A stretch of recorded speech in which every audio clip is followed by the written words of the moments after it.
Remakes and remasters have become the true MVP of the current console generation.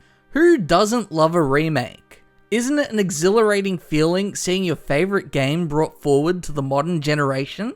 Now looking exactly as you once imagined it through rose-tinted glasses? Remasters are a bit more controversial, especially when it's a title that is readily available on your platform of choice. Come purchase Skyrim again for the 3,657th time. You know you want to. The current generation of console gaming has fallen a bit short for many, as we are in a period of great change within the gaming industry. New IP are becoming less frequent, with big franchises beginning to stick around for longer periods. Games take longer to make and have become more expensive to produce than ever.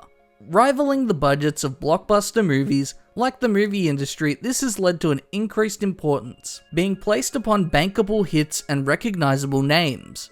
Why take the risk of creating a new IP that could potentially fail when we can just make a remake of a beloved classic, or a game in a beloved franchise, like Star Wars? However, now the period to create a title has expanded out as games take longer to make, as the scope, complexity, and cost around them grow. It's too expensive to just make a brand new game of a sleeping franchise. Instead, publishers feel the need to test the waters by releasing a remaster.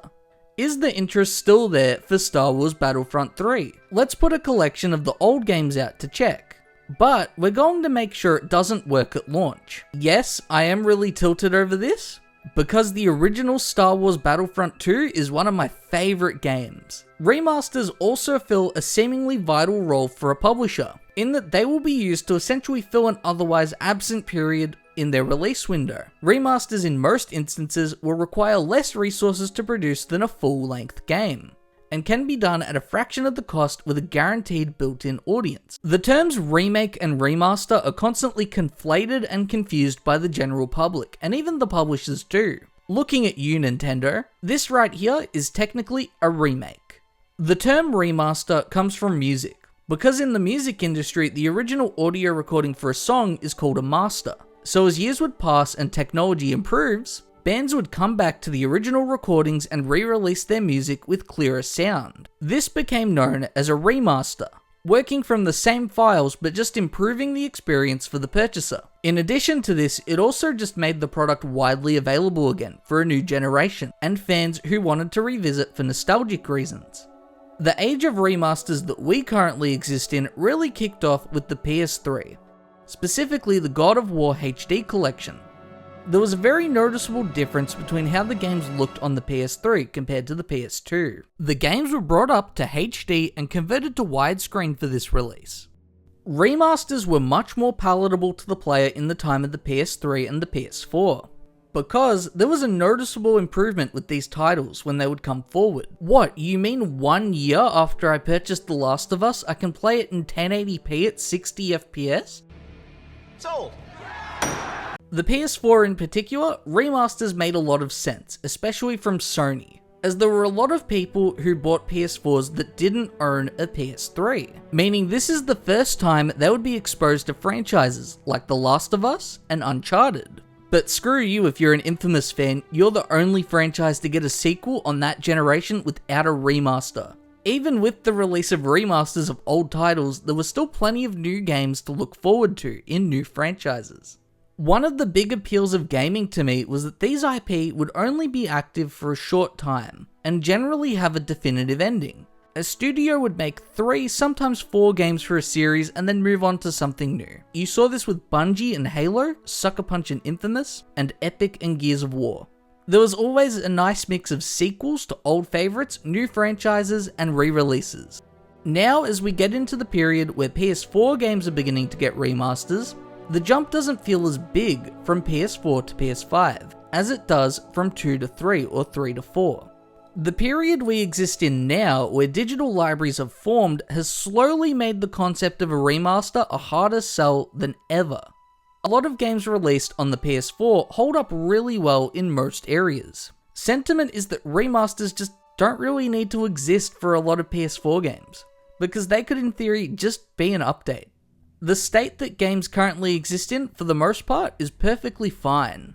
Same with remakes. A lot of PS4 games may not necessarily need a remake, anywhere near as much as a PS2 game. When Horizon Zero Dawn Remastered was announced recently, my first thought was, why? Didn't they already update the game to run in 4K on the PS5? It feels a bit unnecessary. But then they showed off all the work they did to the game, and I understood it a bit more. Especially since when I played Horizon again last year, the facial animations really bothered me and didn't hold up too well. The work being put in, along with an upgrade path, made this a more palatable purchase for me.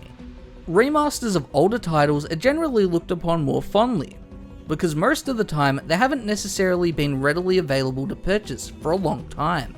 The Soul Reaver remasters that were recently announced generated excitement for this very reason. There's been no way to play those games on modern hardware, and they just hadn't been available. An announcement of Simpsons Hit and Run, I imagine, would generate a similar level of excitement.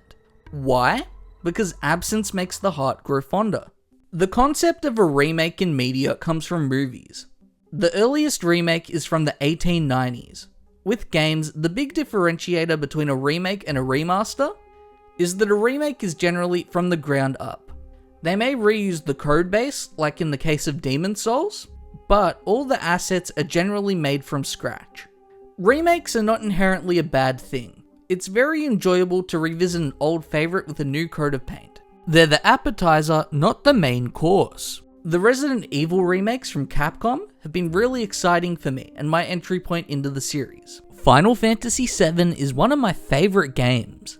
Seeing that story retold with such reverence for the original and in a new way makes it a really exciting experience. When a remake has love and care put into it by the developers, it's an amazing thing. The major sticking point that I find with remakes personally is that there's an overabundance of them in recent years. There needs to be a nice balance in the release schedule between new IP, remakes, and remasters. And right now, that balance is off. It's really nice to revisit something old, but let me experience new stories. Remakes can also be viewed through the lens of being the definitive version of a game. Some remakes are so well done that they make the original obsolete. But even if it does become the definitive version, the original should still be available to purchase and play. Square Enix is the best at this. Final Fantasy VII is undergoing its remakes, but the original is still right there to purchase. Meanwhile, Capcom gave the Resident Evil trilogy remakes, and the originals are only available on GOG. The current generation of consoles has egregiously lent on established IP, more so than any previous generation I have experienced.